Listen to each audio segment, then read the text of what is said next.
Just finished Castlevania Nocturne, and this show was pretty basic. That's the best way I can explain it. It was basic. It wasn't terrible. It wasn't great. It was just the most boring, basic show that I've seen.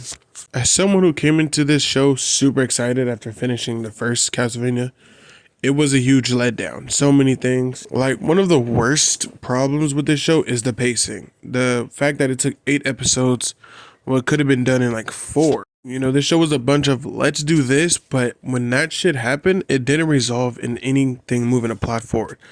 Like when they fought in the dungeon, when the guy was captured and transformed, it didn't move anything. I mean, I guess it was a cool fight scene, but it was like wasted time. And when they went on an island, another time that was wasted. They talked to the priest. It was like, where is the story going? The story wasn't moving. Or if it was moving super slow, like terribly slow, to the point where it's like, should I fast forward this? It's starting to feel like filler. It felt like filler in 8 episodes. And the show, it was like, you as a fan, you're like super invested. So you can't drop it off. That's one of the reasons I finished it. If this was like its own original series, that's what I gotta say. If this show was its own original series, it probably wouldn't get a season 2. But it was carried the fact that Alucard came at the very end, and it's also carried by the fact that the original series did so well. This show was like, yeah, I gotta watch it because I love it. That's what it felt like I was doing. I gotta finish this. I gotta force myself to watch these episodes because I want to be here when it finishes. I want to be like, hey, I was a fan, but at the end of 8 episodes, it's like I felt like my time was wasted, a huge waste of time. And don't get me wrong, the show wasn't terrible. It was like boring. It was like vegetables without seasoning. It's like, oh, I guess vegetables are good, but it's like it could be better. Yeah, it was like it could have been a lot better. And another criticism I have is like Richter, a character that we didn't see. I'm like, I came into the show wanted to see Richter because I'm like, oh, Trevor was done so well. I wonder what we're gonna do with a new character. I'm like, I can't wait to see what they do with this character. And guess what? We don't get to see Richter. Like, barely anything.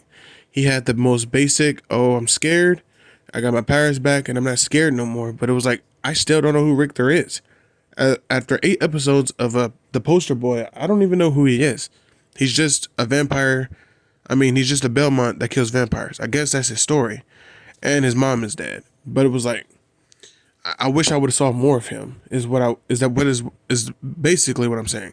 I wish I would have saw more of Richter in his own show.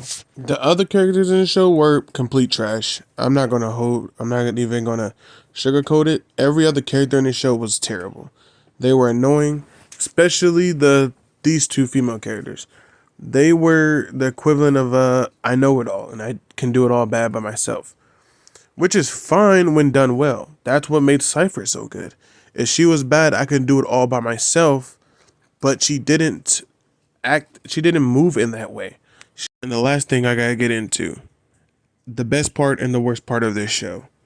Alucard coming in at the last moment was the cheapest shot this show could have done. This show did not earn to bring Alucard in. You can tell the way they're moving the show. The promotion for season 2 is Alucard heavy. You can tell this show, it felt like Alucard come save the day. That's exactly what Alucard is.